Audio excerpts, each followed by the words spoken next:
بسم اللہ الرحمن الرحیم نحمده ونصلي ونسلم على رسوله الکریم اما بعد۔ یہ علوم حدیث کے تعارف کے سلسلے میں ہمارا یہ 9واں سبق ہے، اور اس میں پچھلی نشست کے اندر ہم نے علم اسماء الرجال، اس کا تعارف، ہم اس کا مذاکرہ کر رہے تھے، تو اس کا ایک حصہ ہو گیا تھا۔ آج اسی سلسلے کا دوسرا حصہ تو علم اسماء الرجال، یا اگر عربی میں کہیں تو علم و اسماء الرجال، یا فن و اسماء الرجال، یا علم الاعلام، اس سے متعلق وہ علوم و فنون ہوتے ہیں، اس سے مراد کہ جس میں راوی سے متعلق جانچ پڑتال کی جاتی ہے، اس کا تعارف جانا جاتا ہے۔ تو اس کے بنیادی کچھ علوم وغیرہ کا تذکرہ پچھلی نشست کے اندر ہو گیا تھا۔ آج ہم اس کے اس کا ایک اہم حصہ ہے معرفت الفرق بین الرجال۔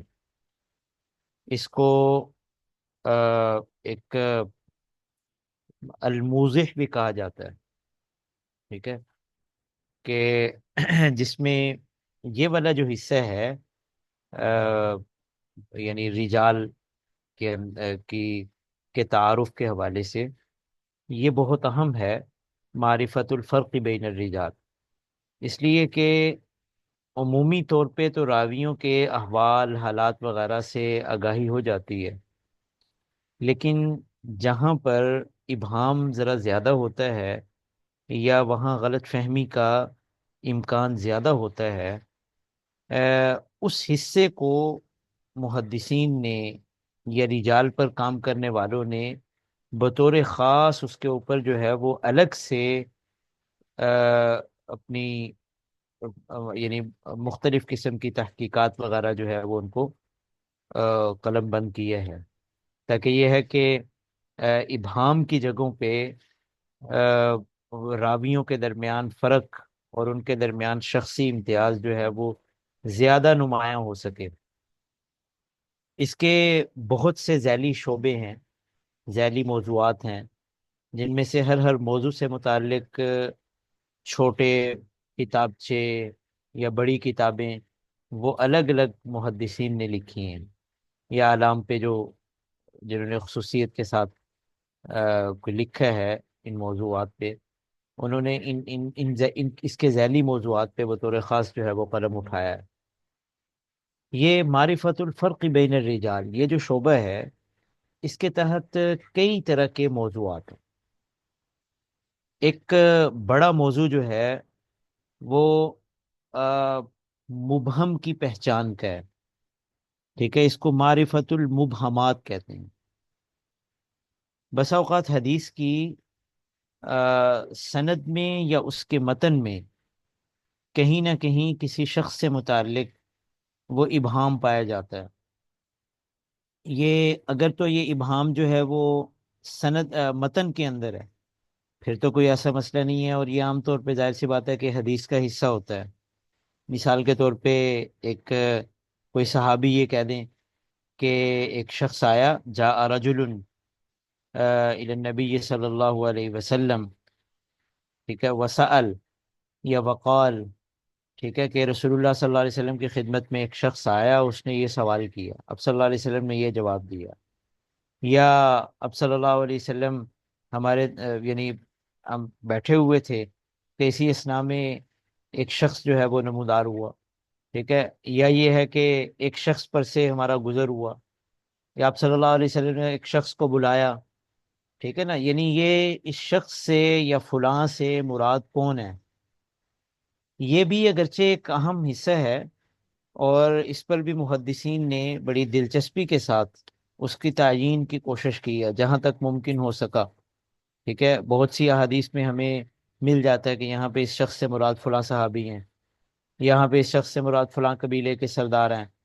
ٹھیک ہے، وغیرہ وغیرہ، لیکن اس سے کوئی فرق نہیں پڑتا روایت کے اندر، اس لیے کہ مقصد جو پیغام دینا ہے وہ بالکل واضح ہے، اور اس کی وضاحت کے ساتھ ہی جو ہے وہ ظاہر سی بات ہے حدیث کے اس کی استنادی حیثیت پہ کوئی فرق نہیں پڑتا، پیغام اس کا حدیث کا متن جو ہے وہ باقی بالکل واضح ہے، آپ صلی اللہ علیہ وسلم کا ارشاد جو ہے یا جو بھی۔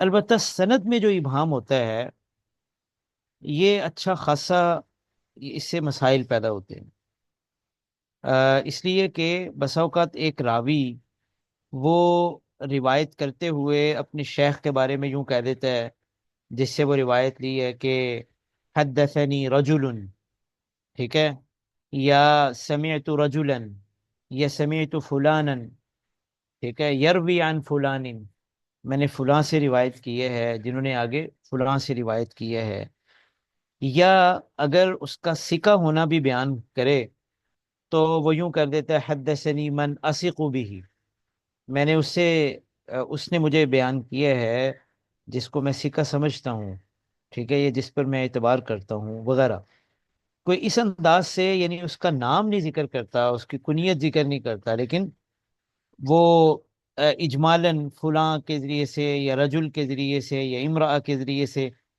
وہ اس کا اس کو نقل کر دیتا ہے، تو اس سے آ، یعنی حدیث کی استنادی حیثیت جو ہے وہ موقوف ہو جاتی ہے اس وقت تک جب تک کہ اس شخص کی اس مبہم کی تعیین نہیں ہوتی، اس مبہم کی تعیین کی جاتی ہے، اور یہ تلاش کرنے کی کوشش کی جاتی ہے کہ فلاں راوی اگر روایت کر رہے ہیں تو ان کے اساتذہ میں سے کون کون ہے، پھر ان کے اساتذہ میں سے کون ایسے ہو سکتے ہیں جو آگے پھر ایک سٹیپ اور اوپر فلاں سے روایت کرنے والے ہیں، فلاں کے تلامذہ میں ہوں اور ان کے اساتذہ میں ہوں، یوں بڑی دقت کے ساتھ اس کی تعیین کرنے کی کوشش کی جاتی ہے، اگر متعین ہو جائے تو ٹھیک، اگر متعین نہ ہو تو اس کو پھر مجہول کی جو روایت ہوتی ہے نا اس کے اس کے تحت اس کو لایا جاتا ہے، اور اس کے خاص احکام ہوتے ہیں، وہ انشاءاللہ تعالیٰ آگے چل کے جب ہم حدیث کی اقسام پڑھیں گے تو اس کے اندر یہ بات آ جائے گی۔ تو اس موضوع پر الگ سے کئی محدثین نے قلم اٹھایا ہے، ابن طاہر مقدسی ہیں، ان کی کتاب ہے بڑی معروف، ایضاح الاشکال فیما ابہیما اسمہ من النساء والرجال، اسی طرح الغوامز والمبہمات فی الحدیث، عبد الغنی مصری، ان کی یہ کتاب ہے۔ تو اس کے علاوہ اور بہت سی کتابیں ہیں، اور ہر یعنی سیاہ ستہ میں سے یا معروف کتابوں میں جو روات مبہم آئے ہیں ان کی تعیین پر الگ سے کتابیں لکھی گئی ہیں، ٹھیک ہے، کہ مبہمات مثال کے طور پہ امام ترمذی، یا مبہمات جو ہیں وہ امام احمد ابن حنبل وغیرہ، تو اس طرح سے جو ہے وہ الگ سے بھی کتابیں موجود ہیں۔ اسی طرح سے ایک یہی معرفت الفرق بین الرجال کے تحت ایک اہم موضوع یہ بھی ہے کہ راویوں کے نام، ان کی کنیتیں، ان کے نسب اور ان کے القاب، ان کی تعیین کی جائے، یہ بھی بڑا ایک اہم فن ہے، اور اس کی وجہ یہ ہے کہ بسا اوقات ایسے ہوتا ہے کہ ایک راوی کا جب پورا تعارف نہیں ہوتا، کہیں اس کا نام آ گیا، کہیں اس کی کنیت آ گئی، کہیں لقب آ گیا، کہیں نسبت آ گئی، کہیں کوئی اس کے نسب کا کوئی حصہ آ گیا، کوئی صفت آ گئی، تو بسا اوقات روایت لینے والا یا پڑھنے والا وہ یہ سمجھ رہا ہوتا ہے کہ یہ الگ الگ راوی ہیں، حالانکہ جب اس کا پورا تعارف دیکھتے ہیں تو وہ ایک ہی راوی ہوتا ہے، یا اس کی بسا اوقات ایک سے زیادہ کنیتیں معروف ہوتی ہیں، ایک سے زیادہ نام معروف ہوتے ہیں، کبھی ایسا ہوتا ہے کہ اس کی کنیت زیادہ معروف ہو جاتی ہے، نام کم معروف ہوتا ہے، جیسے بہت سے صحابہ میں ہے، کبھی نام زیادہ معروف ہو جاتا ہے اور اس کا نسب و لقب جو ہے وہ، تو اس لحاظ سے اس کے ہر پہلو پر بہت سی کتابیں جو ہے وہ لکھی گئی ہیں، اور یہ اس لحاظ سے بھی بڑا اہم ہے کہ بسا اوقات محدثین کے ہاں کسی راوی کا کوئی خاص اس کی صفت یا لقب وہ مشہور ہو جاتا ہے، لیکن وہ محدثین نے یعنی رجال پر کام کرنے والوں نے بڑی دقت کے ساتھ ان کے القاب تک کی وہ تحقیق کی ہے کہ اس کو یہ لقب جو ملا ہے یہ کیوں ملا ہے، ایک یعنی یہ بڑا ایک دلچسپ یہ موضوع ہے، اگر اس کی ہم اس میں جائیں نا تفصیلات کے اندر، تو بڑی عجیب و غریب مثالیں ملتی ہیں۔ ایک بڑے معروف راوی ہیں حدیث کے، حضرت معاویہ ابن عبد الکریم، ان کے نام کے ساتھ لگتا ہے الضال، ضال جسے گمراہ کو کہتے ہیں، لیکن ظاہر سی بات ہے کہ ایک راوی حدیث ہونے کے لیکن ان کے نام کا یہ حصہ ہے، بڑے معروف ہیں الضال۔ تو ان کو ضال کیوں کہتے ہیں؟ کہتے ہیں یہ مکے کے راستے میں ایک مرتبہ یہ گم ہو گئے تھے، ان کو راستہ نہیں مل رہا تھا، تو یہ لوگوں نے معروف کر دیا جو قافلے والے ساتھ تھے کہ الضال، ٹھیک ہے، جو راستہ بھولنے والے ہیں۔ اب ظاہر سی بات ہے کہ نام کا حصہ لگا ہوا ہے الضال، لیکن یہ کہ یہ کوئی ضال نہیں ہے، یہ سکہ راوی ہے۔ ایک راوی ہیں حضرت عبداللہ ابن محمد الضعیف، اب ان کے نام کے ساتھ ہی ضعیف لگا ہوا ہے، حالانکہ محدثین نے وہ لکھا ہے کہ ان کے بارے میں جب تحقیق کی تو پتہ چلا کہ یہ لاغر ہونے کی وجہ سے ان کو ضعیف کہا جاتا تھا۔ ایک راوی بڑے معروف ہیں، آپ نے یہ نام سنا ہوگا، حضرت حمید الطویل، حمید الطویل، ان کے نام کے ساتھ طویل لگتا ہے۔ ان کے نام کی تحقیق کرنے والے، ذہن سے نام نکل گیا، کہ ایک محدث ہیں، وہ لکھتے ہیں کہ مجھے بڑا تجسس ہوا کہ کیا پتہ نہیں یہ واقعتاً لمبے ہوں گے جس کی وجہ سے ان کو طویل کہا جاتا ہے۔ کہتے میں ان کے علاقے میں گیا، ان کو دیکھا تو یہ بالکل ہمارے جیسے کہتے ہیں عام نارمل سا ان کا قد تھا، تو میرا تجسس جو ہے وہ اور بڑھ گیا کہ یہ طویل پھر کیوں کہتے ہیں۔ کہتے میں نے ان کے دائیں بائیں ہمسایوں میں پوچھا تو انہوں نے کہا کہ یار اصل میں نا یہ ان کے ایک آ، جو ہے وہ، کہتے ہیں کہ ان کے پڑوس میں ایک چھوٹے قد والا بالکل انہی کا ہم نام وہ وہ رہا کرتا تھا، تو بجائے اس کو قصیر کہنے کے، ٹھگنا کہنے کے، انہوں نے ان کے نام کے ساتھ طویل لگا دیا۔ یعنی اس طرح سے کہ کسی کو کیا نام دیا گیا ہے، کیا لقب ملا ہے، اور اس لقب کی وجہ کیا ہے، اس پہ پوری تفصیل کے ساتھ جو ہے وہ الگ سے لکھا گیا اور اس کی تحقیق کی گئی۔ تو اس پہ مثال کے طور پہ انصاب کے اوپر علامہ سمعانی کی کتاب ہے، آ، الانصاب کے نام سے ہی، بڑی مفصل کتاب ہے، 13 جلدوں میں۔ اور اسی طرح سے ایک ابن مندہ اصفہانی کی کتاب ہے، فتح الباب فی الکنا والالقاب۔ اسی طرح سے الاسماء والکنا امام احمد ابن حنبل کی ہے، اور یہی نام برعکس الکنا والاسماء یہ امام مسلم کا بھی ایک رسالہ ہے اس پہ۔ تو اسی طرح سے اس کا ایک ذیلی موضوع ہے معرفت المختلف والمختلف۔ بہت سے عربی میں نام ایسے ہیں کہ جو لکھنے میں ایک جیسے ہیں، لیکن یہ ہے کہ ان کا تلفظ مختلف ہے۔ مختلف کہتے ہیں اتفاق کو، ایک ہی جیسا، جس میں ہم آہنگی ہو لفظوں میں، یکسانیت ہو۔ مختلف یعنی حقیقت میں وہ ان کا تلفظ، وہ نام ہی کوئی اور ہے، نام اور ہے۔ مثال کے طور پہ جیسے کہاں پہ سلام ہے اور کہاں پہ سلام ہے، ٹھیک ہے نا، عربی میں یہ دونوں نام ہیں، سلام بھی اور سلام بھی، لیکن شد کے ساتھ کہاں ہے اور سلام مخفف کہاں پہ ہے۔ اسی طرح سے کسی جگہ پہ مثال کے طور پہ کسی کا نام بشیر اور بشیر ہے، حمید اور حمید ہے، ٹھیک ہے، مصغر کہاں پہ ہے، اس کا مکبر کہاں پہ ہے، ٹھیک ہے۔ تو اس طرح سے جو مختلف قسم کے جو نام، مصور کہاں پہ ہے اور مصور کہاں پہ ہے نام وغیرہ، تو اس فرق کے لیے خاص طور پہ ظاہر سی بات ہے کہ غلط فہمی ہو سکتی ہے کہ ایسا نہ ہو کہ ایک راوی کی جگہ پہ دوسرا راوی سمجھ کے، تو یہاں بطور خاص ان کی تعیین کے لیے کہ راویوں کے مابین یہ واضح طور پہ یہ فرق جو ہے وہ واضح ہو سکے، اس پہ الگ قلم اٹھایا گیا، اور مختلف رسالے موجود ہیں۔ امام دارقطنی کا ایک رسالہ ہے المختلف والمختلف، اسی عنوان سے۔ ابن طاہر مقدسی کا بھی اس کے اوپر ایک رسالہ موجود ہے۔ اسی طرح سے ایک ہے معرفت المتفق والمفترق، ٹھیک ہے، یہ بھی اسی کا ایک ذیلی موضوع ہے۔ اس میں اور مختلف والمختلف میں تھوڑا سا فرق ہے. مختلف والمختلف میں ہم نے یہ کہا تھا کہ جو نام لکھنے میں ایک جیسے ہیں لیکن وہ نام ہی اور ہیں. لیکن متفق اور مفترق کا مطلب یہ ہے کہ وہ نام ایک ہی نام ہے لیکن اس نام کے مسمہ جو ہیں وہ مختلف ہیں، افراد مختلف ہیں. تو کبھی کبھار اس سے بھی غلط فہمی ہو جاتی ہے، پتہ نہیں چلتا کہ یہاں پہ اس نام کا کون سا راوی مراد ہے. یعنی ایک ہی نام کے کئی راوی ہیں. یہ عام طور پہ اس وقت ہوتا ہے جب طبقہ بھی ایک ہی ہو.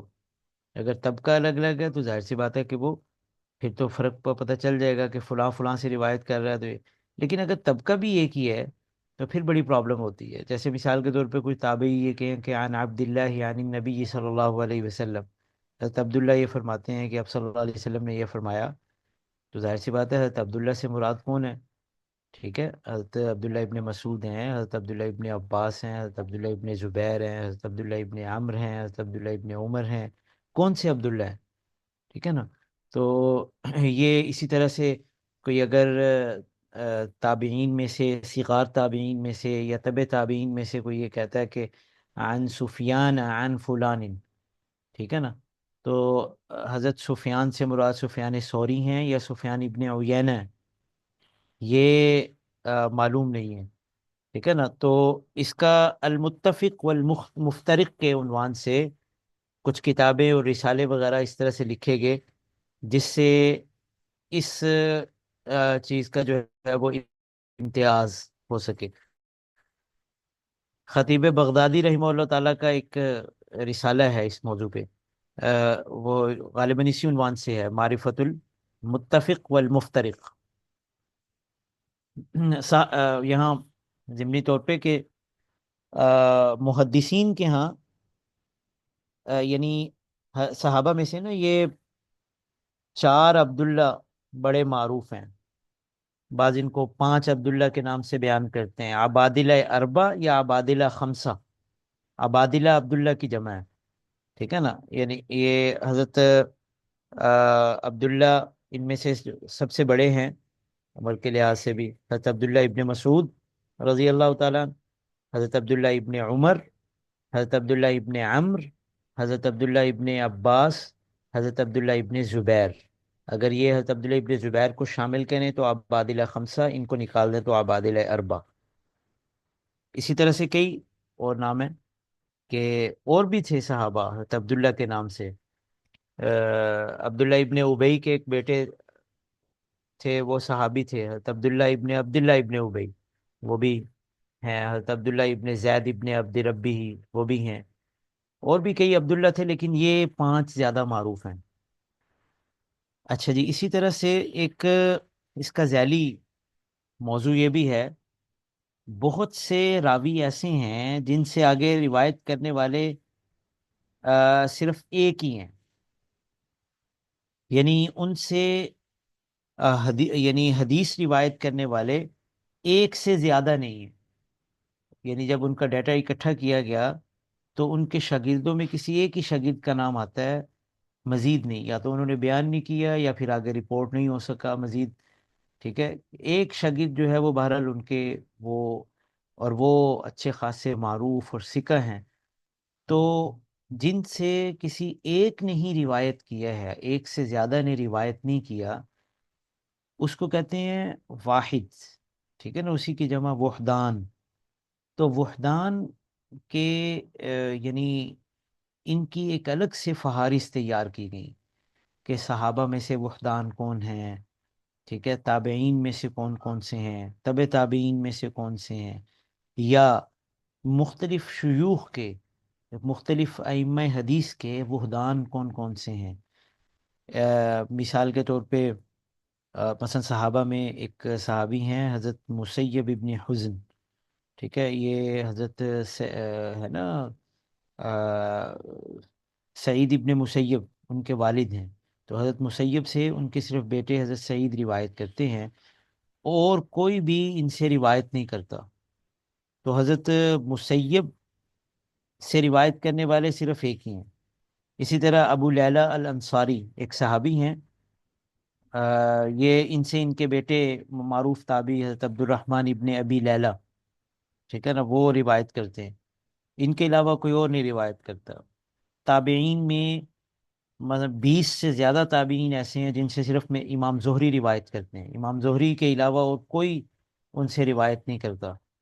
اسی طرح امام مالک رحمہ اللہ تعالیٰ کے اساتذہ میں سے 10 سے زیادہ ایسے تابعین ہیں جن سے صرف امام مالک روایت کرتے ہیں، کوئی اور نہیں روایت کرتا۔ تو یہ خاص طور پہ وحدان کی پہچان جو ہے یہ بھی بڑی اہم ہے، تاکہ اس سے پھر ایک سے زیادہ اگر وہ روایات میں آئیں گی تو ان کی جانچ پرکھ وغیرہ یہ محدثین نے اسی دور کے اندر، جیسے ہی کسی راوی کا دور ختم ہوتا ہے یا کوئی، تو پورے تتبع اور استقصاء کے بعد جو ہے اس کے روات، اس کے شیوخ کی اسی وقت فہارس وغیرہ بن گئی، تاکہ یہ ہے کہ اس سے زیادہ جو ہے وہ کوئی پھر آگے ایسا نہ ہو کہ کوئی نیا راوی آگے کلیم کرے کہ جی میں بھی ان کا شاگرد ہوں۔ تو وحدان کا ایک الگ سے اس کا پورا وہ کتابچے لکھے گئے۔ امام بخاری رحمہ اللہ تعالیٰ کی ایک بڑا معروف رسالہ ہے الوحدان۔ آپ میں سے پتہ نہیں کسی نے سوال کیا تھا پچھلے سبق کے اندر کہ سیاہ ستہ میں سے بھی کسی نے اس طرح کا کوئی کتابچے لکھے ہیں، تو سیاہ ستہ میں سے بہت سے یعنی ایسی کتابیں وغیرہ لکھی گئی ہیں جو جن کے مصنفین سیاہ ستہ کے مصنفین ہیں، مؤلفین ہیں۔ امام بخاری رحمہ اللہ تعالیٰ کی الوحدان پہ ہے، امام مسلم کی بھی المنفردات والوحدان پہ کتاب ہے یا کتابچہ ہے۔ اسی طرح سے امام نسائی کا ہے تسمیت من لم یروی عنہ غیر رجل واحد، کہ جن سے ایک سے زیادہ نے روایت نہیں کیا، امام نسائی کا اس کے اوپر ایک کتابچہ ہے۔ اسی طرح سے ایک یہ بھی ایک ذیلی شعبہ ہے، اس کا موضوع ہے معرفت المختلطین۔ اختلاط، بس اوقات راویوں کے اندر اختلاط ان کو طاری ہو جاتا ہے، ان کے ضبط کے مسائل بن جاتے ہیں، ان کا حافظہ جو ہے وہ متاثر ہو جاتا ہے۔ تو یہ اس کی کئی صورتیں ہیں۔ کبھی ایسا ہوتا تھا کہ کسی عمر کے کسی خاص حصے میں پہنچ کے اختلاط طاری ہو گیا۔ اختلاط کا مطلب یہ ہے کہ روایات خلط ملط ہو گئیں، کہ پہلے تو وہ صحیح بیان کرتے تھے، پھر عمر کے خاص حصے میں نسیان طاری ہو گیا، مثال کے طور پہ بھولنے لگ گئے، روایات مل گئیں، ایک راوی کی روایت، ایک شیخ کی روایت دوسرے شیخ کی روایت سے مل گئی۔ یہ اختلاط بسا اوقات کسی سکہ راوی کو طاری ہو جاتا تھا، یعنی انہوں نے ایک عمر تک حدیث کی صحیح خدمت کی، لیکن جب اختلاط طاری ہوا تو پھر فوراً محدثین نے ایک دور کی تعیین کر دی کہ فلاں وقت کے بعد سے ان کے اختلاط طاری ہو گیا تھا، لہٰذا اس وقت کے ان کے جو شاگرد ہیں ان کو خاص اس چھلنی سے گزارا جائے، ان کی روایت کو یوں ہی نہ لیا جائے جب تک کہ کوئی ان کے مزید نظائر وغیرہ سامنے نہ آ جائیں۔ تو کبھی زمانے کے لحاظ سے ہوتا تھا، کبھی مکان کے لحاظ سے ہو جاتا۔ مثلا ایک شیخ جو ہے وہ، مثال کے طور پہ ان کے بارے میں یہ آ جائے کہ شام کے محدثین سے ان کی روایات، یا جب یہ روایت کریں فلاں اس شہر میں، تو ان کی روایت قابل قبول نہیں ہے کیونکہ اس میں اختلاط ہے، فلاں جگہ کریں تو اختلاط نہیں ہے۔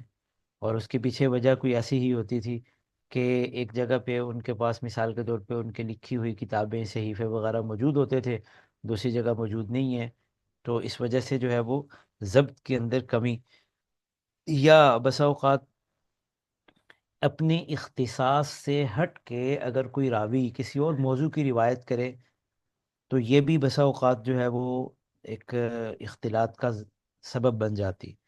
مثال کے طور پہ محمد ابن اسحاق ہیں، مغازی، غزوات وغیرہ کے اوپر بہت اچھا انہوں نے لکھا ہے اور روایت کیا ہے، اور یہ ان کا ایک موضوع اختصاص تھا، لیکن ان کے بارے میں آتا ہے کہ اگر کسی اور موضوع سے متعلق یہ روایت کریں تو اکثر ان میں اختلاط پایا جاتا ہے، تو ان کی وہ روایت جو ہے وہ پینڈنگ ہوتی ہے کہ جب تک کہ دوسروں سے تصدیق نہ ہو جائے۔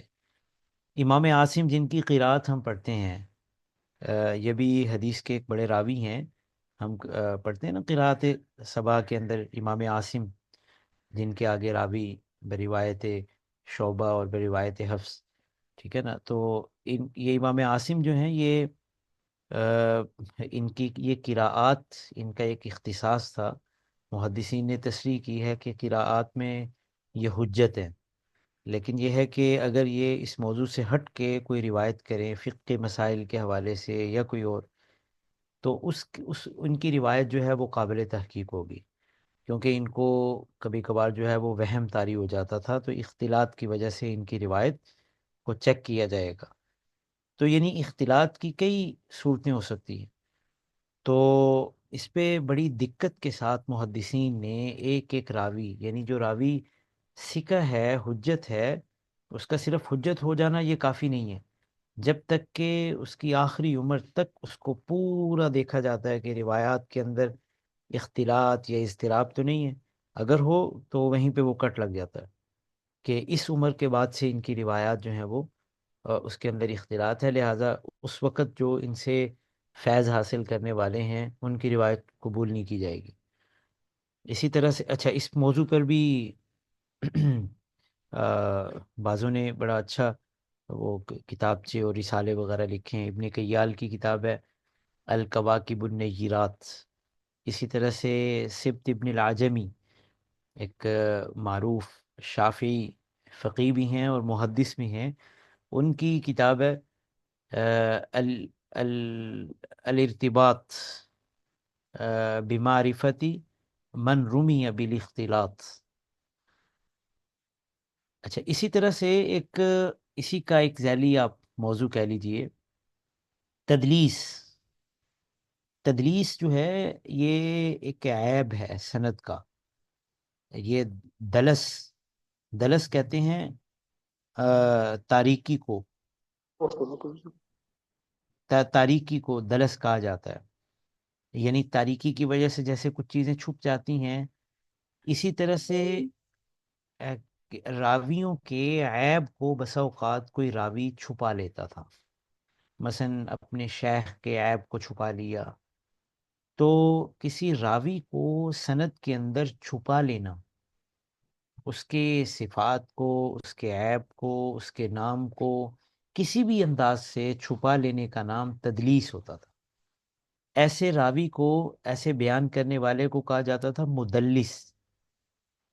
یہ ایک بڑا آ، یعنی ایک عجیب رجحان یہ پیدا ہو گیا تھا بعض محدثین کے ہاں، یا بعض جو روایت کرنے والے، وہ کسی بھی وجہ سے وہ اپنے بسا اوقات اپنے شیخ کو، مثلا اگر کسی نے ان کے اوپر تنقید کی ہے تو اپنے شیخ کا نام چھپا لیا، ٹھیک ہے، ان سے اوپر والے کا نام جو ہے وہ لے دیا کہ فلاں نے روایت کی ہے، یا یوں اپنے شیخ کی کوئی غیر معروف سی کنیت ذکر کر دی تاکہ اندازہ نہ ہو سکے، ٹھیک ہے. اور اس سے اوپر والے جو ہیں وہ تاکہ یہ ہے کہ یہ یعنی یہ بیان کرنے والے بھی سکہ ہیں، ان کے استاد بھی سکہ ہیں، لیکن درمیان میں ایک ضعیف راوی آ گیا. تو اس کو چھپانے کے لیے بسا اوقات اس کی غیر معروف کنیت، غیر معروف نام یا کسی بھی عنوان سے کبھی کبھار اس کو ویسے ہی حذف کر دیا. تو اس سارے وہ ان کو کہا جاتا تھا ان تمام طریقوں کو تدلیس. تدلیس سے اچھا اس کا ایک مقصد یہ بھی ہوتا تھا کبھی کبھار وہ یہ بیان کرنے کے لیے کہ میں نے یہ روایت جو ہے یہ ظاہر نہ ہو سکے کہ میں نے یہ روایت فلاں سے لی ہے. ان کو مثلا ویسے پہنچی ہے ایک روایت، فرض کریں کہ ایک صحابی نے ایک تابعی کو حدیث بیان کی، اس تابعی نے ایک اور تابعی کو حدیث بیان کی، اور پھر اس تابعی نے پھر ایک تیسرے تابعی کو حدیث بیان کی. اب ایک تابعی جو ہے وہ یہ کہے کہ میں بجائے دو تابعین کا نام لے کر پھر صحابی کا نام لوں، جو کہ ایک پراپر چینل ہے، اس کی بجائے وہ میں ڈائریکٹ ایک تابعی کو چھوڑ کے اس سے اوپر والے تابعی کا نہ ذکر کروں اور پھر اس کے بعد صحابی کا ذکر کر دوں، تاکہ جس سے یہ محسوس ہو کہ یہ روایت مجھے ایک واسطے سے پہنچی ہے. یہ بھی تدلیس ہوتی تھی. تو مدلسین کے بارے میں بعد کے محدثین نے بطور خاص اس کو موضوع بنایا. شاید یہ جو جن موضوعات پہ ہم بات کر رہے ہیں، ان میں شاید سب سے زیادہ تفصیل کے ساتھ تدلیس کے اوپر لکھا گیا ہے، اور کس راوی نے کس طرح کی تدلیس کی ہے اور اس کا کیا درجہ ہے اور اس کا کیا حکم ہے اس کی روایات کا۔ لیکن اجمالی ایک حکم میں عرض کر دیتا ہوں کہ ایسے راوی کی روایت جو اس کا عنعنہ قبول نہیں ہوتا۔ دیکھیے، روایت کے دو طریقے ہوتے ہیں بڑے۔ ایک ہوتا ہے کہ راوی یوں بیان کرے، حدثنا فلان قال حدثنا فلان قال حدثنا فلان یا حدثنی فلان، مجھے فلاں نے بیان کیا، ان کو فلاں نے بیان کیا، ان کو فلاں نے۔ لیکن ایک طریقہ یہ ہوتا تھا کہ یہ اچھا اس طرح سے بیان کرنے سے یہ واضح ہوتا ہے کہ ایک نے دوسرے سے سنا ہے، دوسرے نے اپنے استاد سے سنا ہے، اس نے پھر آگے اپنے استاد سے سنا ہے، کیونکہ وہ ہر ایک وضاحت ہے نا کہ انہوں نے بیان کیا مجھ سے۔ لیکن ایک طریقہ یہ ہوتا تھا کہ یوں کہا جائے کہ مثال کے طور پہ سفیان عن الزہری عن انس، لیکن یہاں پہ اب کوئی پتہ نہیں ہے کہ واقعتاً انہوں نے سنا ہے حضرت سفیان نے حضرت زہری سے، یا یہ ہے کہ ویسے کہا جا رہا ہے کہ یہ روایت اس چینل سے آئی ہے، بھلے درمیان میں ایک تو راوی حذفی ہوں، ٹھیک ہے نا، لیکن عن کے ذریعے سے ایک لنک تو جوڑ دیا، لیکن صراحت نہیں ہے کہ میں نے سنا بھی ہے یا نہیں سنا۔ تو ایک مرتبہ اگر کسی راوی کے بارے میں یہ پتہ چل جائے کہ یہ تدلیس کرتا ہے، اس کو مدلس کہا جاتا ہے، اور اس کا عنعنہ قبول نہیں ہوتا، اس کی روایت تب لی جاتی ہے جب وہ صراحتاً بیان کرے کہ میں نے یہ اپنے شیخ سے یہ بات سنی۔ تو اس پہ محدثین نے اچھا خاصا جو ہے وہ اس پہ تحقیق کی ہے کہ مدلس کون کون اس فہرست کے اندر آتا ہے اور کس طرح کی تدلیس کرتا ہے۔ خطیب بغدادی کی ایک بڑی معروف کتاب ہے تبیین لاسماء المدلسین، اسی طرح سے امام سیوطی کی کتاب ہے کتاب و اسماء المدلسین، اور بھی جزوی طور پہ بہت سے لوگوں نے اس پہ کتابیں لکھی ہیں۔ اسی کا ایک ذیلی یہ بھی موضوع ہے، روایت الاقران، اور اسی طرح سے المدبج۔ یہ کیا ہوتا ہے؟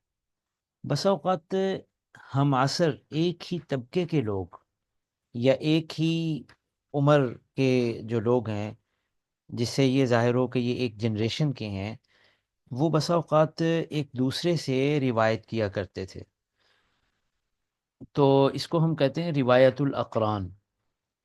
پھر اگر ایک ہی دوسرے سے روایت کرے تو یہ روایت الاقران ہے، اور اگر دونوں ایک دوسرے سے روایت کرتے ہوں تو پھر یہ روایت اچھا اس روایت کو پھر کہتے ہیں مدبج۔ تو جیسے مثال کے طور پہ حضرت عائشہ حضرت ابو ہریرہ سے روایت کریں، حضرت ابو ہریرہ حضرت عائشہ سے روایت کریں، ٹھیک ہے نا، دونوں ہم عصر ہیں، ایک ہی درجہ ہے، صحابی ہیں، کبار صحابہ میں سے ہیں، اور دونوں ایک دوسرے سے روایت کریں تو یہ مدبج کہلائے گی یہ صورت۔ اسی طرح سے امام زہری حضرت عمر بن عبدالعزیز سے روایت کریں، حضرت عمر بن عبدالعزیز امام زہری سے کریں، یا تبع تابعین میں مثال کے طور پہ امام مالک کو امام اوزاعی سے روایت کرتے ہیں، امام اوزاعی امام مالک سے کرتے ہیں۔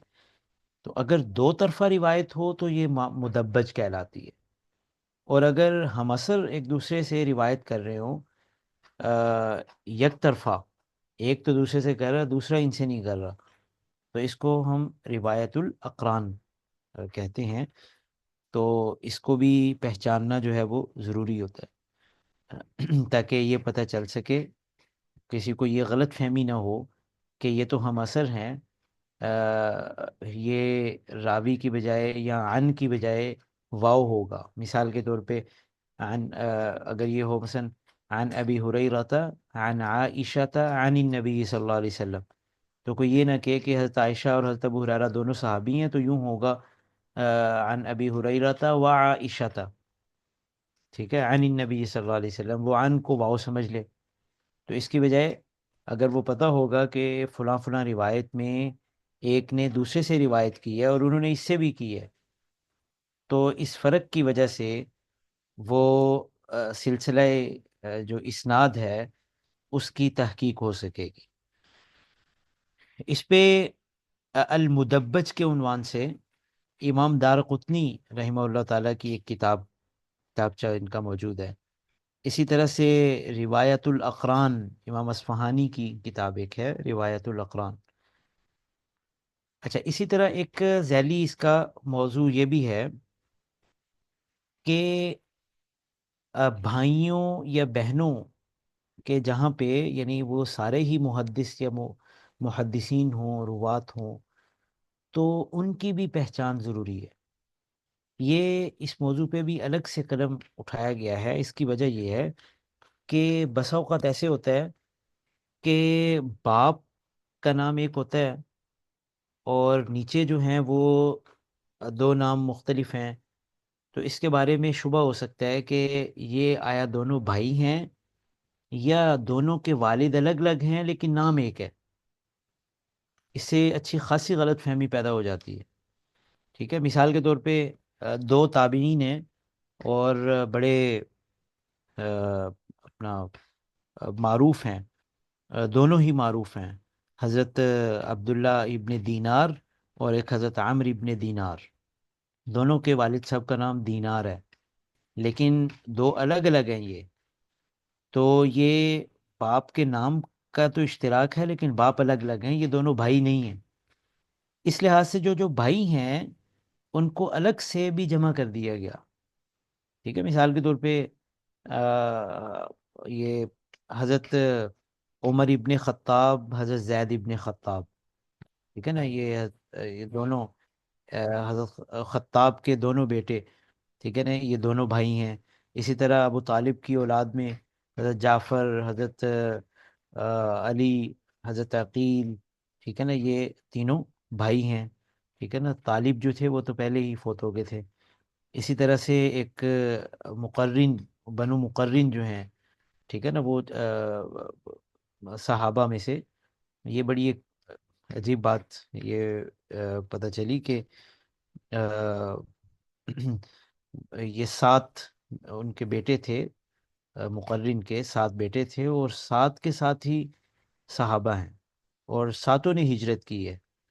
ٹھیک ہے، نعمان ابن مقرن، سوید، معقل، عقیل، عبداللہ، عبد الرحمن اور سنان، اور ساتھ کے ساتھ ہی جو ہے وہ مہاجرین میں سے ہیں. سبحان اللہ.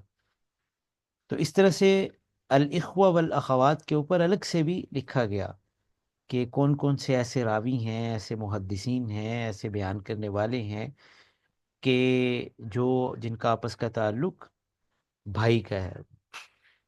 اچھا، اسی طرح سے بسا اوقات ایک طبقے کا اپنے سے جونیئر طبقے سے وہ روایت کر رہا ہے تو اس سے بھی ایک غلط فہمی پیدا ہو سکتی تھی. ہو سکتا ہے کہ سننے والا یہ کہ پتہ نہیں لکھنے میں غلطی ہو گئی ہے یا کہیں بولنے میں غلطی ہو گئی ہے یا کہیں نام آگے پیچھے ہیں. تو اس کی بھی الگ سے پہچان ضروری ہے کہ کہاں پہ بڑا اپنے چھوٹے سے روایت کر رہا ہے یا چھوٹا اپنے خاص طور پہ بڑے سے روایت کر رہا ہے. مثلا کوئی رشتہ ایک ہے تو روایت الاکابری عن الاصاغر، روایت الآباء عن الابناء یا روایت الابناء عن الآباء، تو ان کو ایک الگ سے بھی جمع کیا گیا. اس پہ مثال کے طور پہ ایک صحابی ہیں حضرت صائب ابن یزید. عام طور پہ اس کی مثالیں میں سے کم ہیں کہ کوئی صحابی کسی تابعی سے روایت کر رہے ہو، لیکن ہیں کتب حدیث میں. حضرت صائب ابن یزید ایک صحابی ہیں، یہ حضرت عبد الرحمن ابن عبد ایک تابعی ہیں، ان سے روایت کر رہے ہیں. وہ آگے حضرت عمر سے روایت کرتے ہیں اور پھر آگے وہ صلی اللہ علیہ وسلم سے. تو یوں ایسا بھی ہوا ہے. تو اس سے اگر ان چیزوں کی باریکیوں کی پہچان ہوگی تو روایت میں اختلاط نہیں ہو سکے گا. تو اس پر بھی ہے ایک ابو یعقوب بغدادی، غالباً 4 صدی ہجری کے بزرگ ہیں. انہوں نے ایک کتابچہ لکھا ہے ما رواہ الکبار عن الصغار والآباء عن الابناء. خیر، یہ تو تھا یہ ایک اس کا ذیلی موضوع تھا. اس کے بعد آگے آ جائیے، علم الجرح والتعدیل. یہ جو علم ہے علم الجرح والتعدیل، اس کا مطلب یہ ہے کہ جرح ہم سمجھتے ہیں ویسے لفظی معنی اس کا ہوتا ہے زخمی کرنا. تعدیل کا مطلب ہوتا ہے کسی کو عادل قرار دینا. ٹھیک ہے، عدل کے ساتھ منسوب کرنا۔ علم جرح و تعدیل کے اندر راویوں کے تعارف کے بعد ان پر حکم لگایا جاتا ہے کہ کس راوی کی روایت قابل قبول ہے اور کس کی روایت قابل قبول نہیں ہے۔ اگر اس کی قابل قبول ہے تو ہم اس کو کہتے ہیں کہ یہ راوی عادل ہے، قبول نہیں ہے تو گویا یہ جو گویا اس کے اوپر ان کے اوپر جرح کی گئی ہے اور ان کی روایت قبول نہیں ہے۔ یہ علم الجرح و تعدیل جو ہے، یہ علم و اسماء الرجال یا فن و اسماء الرجال کا مغز ہے، ٹھیک ہے نا۔ یہ اس کی ایک سب سے بڑی ذیلی شاخ ہے، جس کے اندر ہم تعارف جاننے کے بعد پوری تحقیق اور امتیاز کے بعد اس پہ راوی پہ حکم لگاتے ہیں۔ اور یہ علم جو ہے، یوں سمجھ لیجئے کہ صرف فن اسماء الرجال نہیں بلکہ اسی کے اوپر حدیث کی صحت کا مدار ہے۔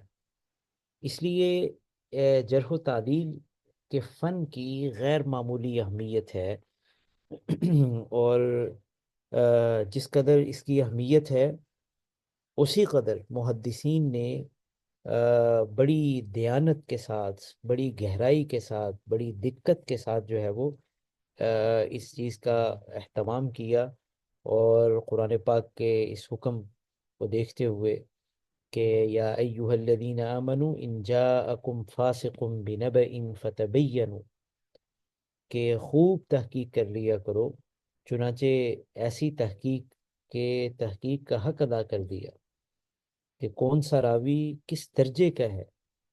اور اس میں یعنی بڑی حیرت ہوتی ہے کہ اگر اس کی تفصیلات دیکھیں، یہ محدثین کی دیانت کا آپ اندازہ لگائیے کہ اس میں انہوں نے اپنے جو بہت قریبی رشتہ داری اور تعلق کا بھی اس کو بھی خاطر میں نہیں لائے۔ جرح و تعدیل ایسی، یعنی بالکل ایک اس کا ایسا کڑا معیار رکھا کہ چاہے اس کی زد میں کسی کا کوئی باپ آ رہا ہے، کسی کا بیٹا آ رہا ہے، انہوں نے قطعاً اس کی کوئی پرواہ نہیں کی، اور پوری دیانتداری کے ساتھ اس کے راوی کے اوپر حکم لگایا۔ بے شمار ہمیں مثالیں ملتی ہیں۔ حضرت علی بن المدینی ایک بڑے بزرگ ہیں، ان کا انہوں نے واضح طور پہ لکھا ہے کہ ابھی ضعیف، کہ میرے والد صاحب جو ہیں وہ ضعیف ہیں روایت میں، اس لیے ان سے روایت لینے میں احتیاط کرو۔ حضرت امام وقی جو ہے نا، وہ امام شافعی رحمہ اللہ تعالیٰ کے استاد، ان امام وقی ابن جراح، ان کے والد صاحب سرکاری خزانچی تھے۔ تو امام وقی رحمہ اللہ تعالیٰ وہ خود بھی اس بات کا اہتمام کرتے تھے اور دوسروں کو بھی کہتے تھے کہ میرے والد صاحب اگر کسی روایت میں اکیلے ہوں تو ان کی روایت قبول نہ کیا کرو، تو کوئی اور راوی ساتھ دیکھا کرو تو ان کی تائید سے میرے والد صاحب کی روایت قبول ہے، وگرنہ نہیں۔ امام ابو داؤد رحمہ اللہ تعالیٰ کا ویسے بھی معیار بہت سخت تھا۔ ان کے ہاں ان کا اپنا بیٹا جو ہے وہ، انہوں نے واضح طور پہ لکھا ہے کہ وہ کذاب ہے۔ تو حالانکہ دیگر محدثین نے ان کے بیٹے کی توثیق کی ہے، اور انہوں نے کہا کہ امام ابو داؤد رحمہ اللہ تعالیٰ کی جرح جو ہے ان کا معیار چونکہ سخت تھا اس لحاظ سے، وگرنہ اس میں کوئی حرج نہیں ہے۔ وہ اس میں مطلقاً انہوں نے جرح کی ہے، کوئی وجہ بیان نہیں کی، لہٰذا ان کی جرح غیر معتبر ہے۔ دوسروں نے یہ کہا ہے کہ امام ابو داود کے اس معیار پہ تنقید کی ہے، لیکن انہوں نے اپنے بیٹے کے بارے میں واضح طور پہ۔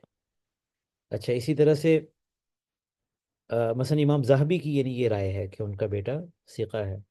اسی طرح سے ایک راوی ہیں حضرت زید ابن انیسہ، ٹھیک ہے، یہ کہتے ہیں کہ اپنے بھائی کے بارے میں کہ میرا بھائی جو ہے وہ ضعیف ہے۔ حسین ابن ابی سری ایک راوی ہیں، ان کے بارے میں ایک اور محدث جو عالم پہ جنہوں نے لکھا، ابو عروبہ حرانی، ان کا یہ قول ہے کہ ہوا خال امی ہوا کذاب، کہ یہ میری امی کے ماموں ہیں لیکن یہ ہیں کذاب۔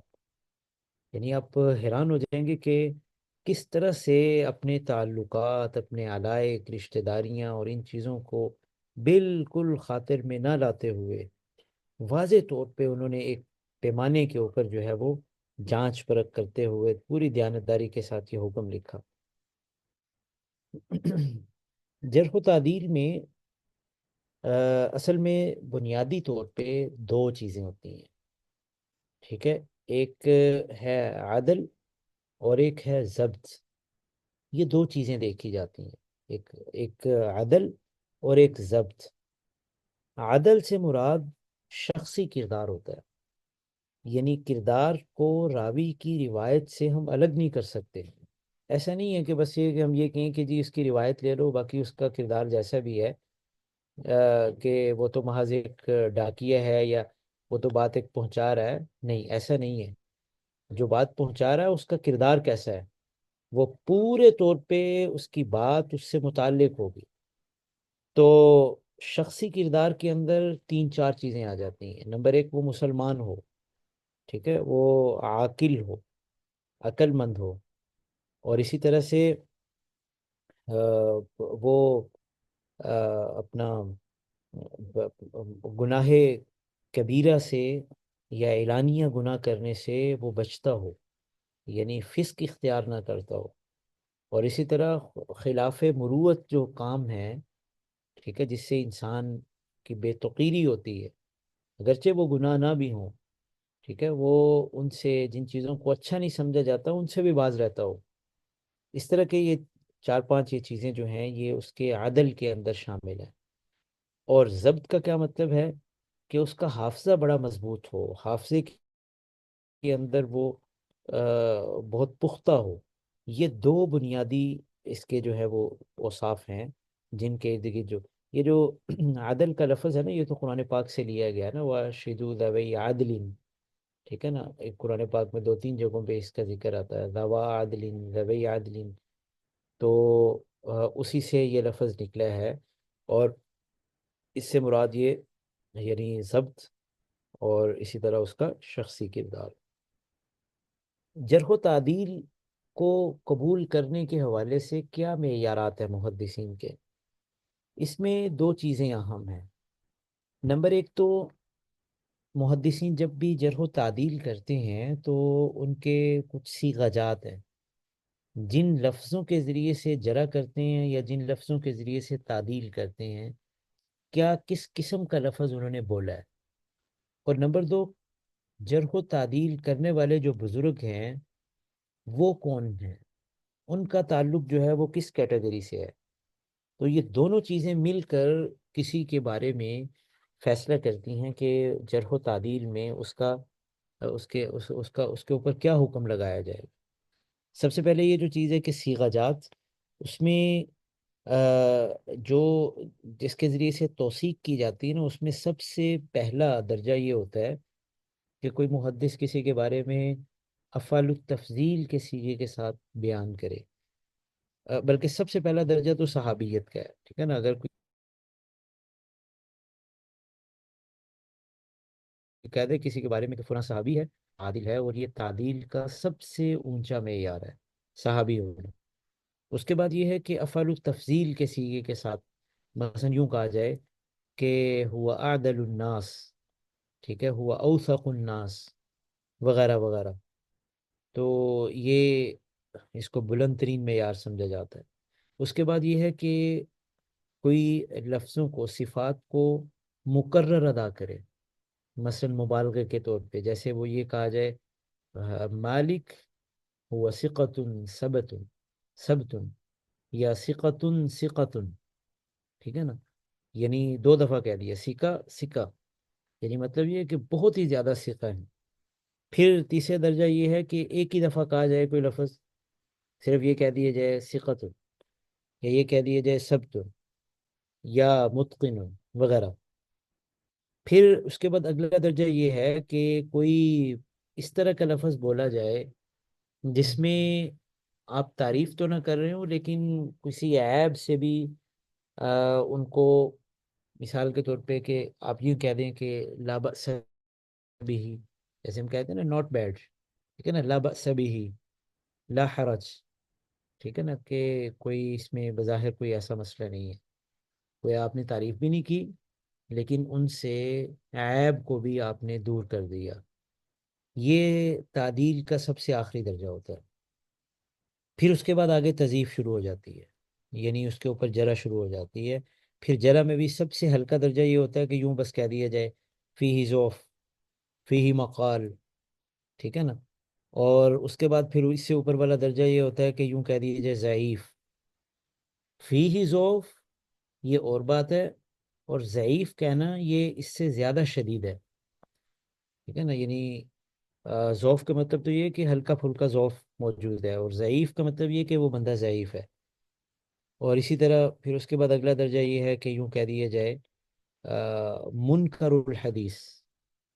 منکر الحدیث نہیں، منکر الحدیث وہ تو ہماری یہ اصطلاح ہے نا کہ جو حدیثوں کا انکار کرتا ہے، یہ نہیں مراد. بلکہ منکر الحدیث کا مطلب ہے جس کی بیان کردہ روایات جو ہیں یہ اجنبی ہیں اور یہ اوپری ہیں. اور کوئی یعنی آگے چل کے انشاءاللہ ہم منکر روایت کی ایک قسم پڑھیں گے کہ جس میں سکہ راوی کی بھی، یہ خود سکہ اتنا نہیں ہے لیکن اپنے یہ جو سکہ راوی کی مخالفت کر رہا ہے بیان کرنے میں، تو اس کی روایات اس درجے کی ہیں. ٹھیک ہے. اس سے بھی پھر زیادہ سخت لفظ ہے کہ وہ یوں کہہ دیا جائے ضعیف جدا.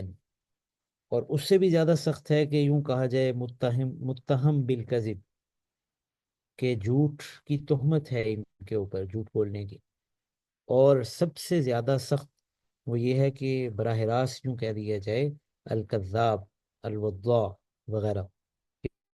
یہ حدیثیں وضع کیا کرتا ہے یا یہ بہت زیادہ جھوٹ بولنے والا ہے. تو ایک تو یہ الفاظ کی یہ درجہ بندی ہے، اس سے بھی حکم لگاتے ہوئے اندازہ ہو جاتا ہے کہ کس سے کس کا کیا حکم ہے. ان میں سے جو ہے نا فیہ مقال، فیہ ضعف یا ضعیف، یہاں تک کی روایات قبول ہوتی ہیں. لیکن جو آگے اگلا درجہ نا ضعیف جدا، متہم بالکذب یا الکذاب وغیرہ، ان کی روایات قابل قبول نہیں ہوتی. دوسرا یہاں پہ ایک جو جرح و تعدیل کے امام ہیں ان کو بھی کیٹیگرائز کیا گیا ہے.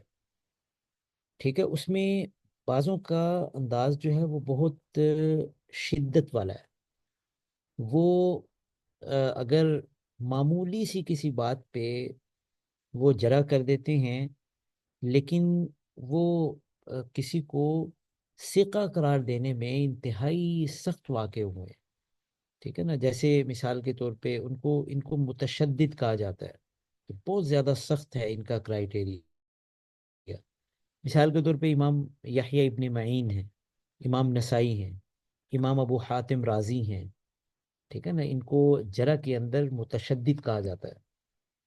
اور دوسرے نمبر پہ وہ ہیں جو تعدیل کے معاملے میں انتہائی نرم دل ہیں، لیکن جرح کے معاملے میں وہ کوئی بہت زیادہ خاطر میں نہیں لاتے. بہت بڑا کوئی عیب ہونا چاہیے جس کی وجہ سے وہ جرح کریں گے، وگرنہ وہ جرح نہیں کریں گے.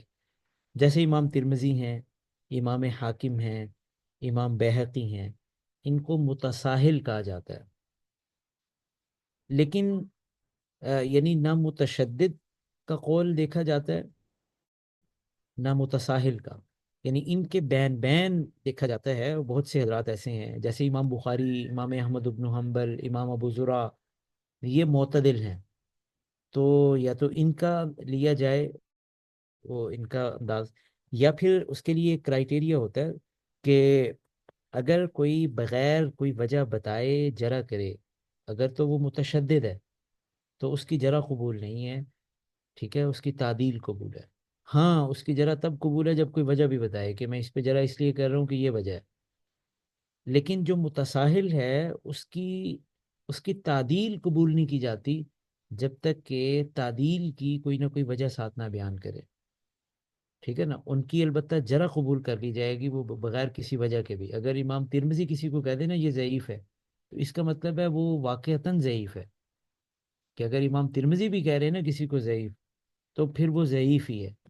لیکن اگر امام ابن معین جو کہ متشدد ہیں، اگر امام ابن یحییٰ ابن معین کسی کو کہہ رہے ہیں نا کہ یہ ثقہ ہے، تو اس کی حدیث آنکھیں بند کر کے لے لینی چاہیے کہ امام ابن معین کی چھلنی سے وہ گزر گیا ہے، ٹھیک ہے نا؟ یعنی یوں دیکھا جاتا ہے کہ کس ائمہ جرح و تعدیل میں سے کس کی جو ہے وہ تعدیل یا جرح سے کیا کس قسم کا حکم لگایا جائے گا۔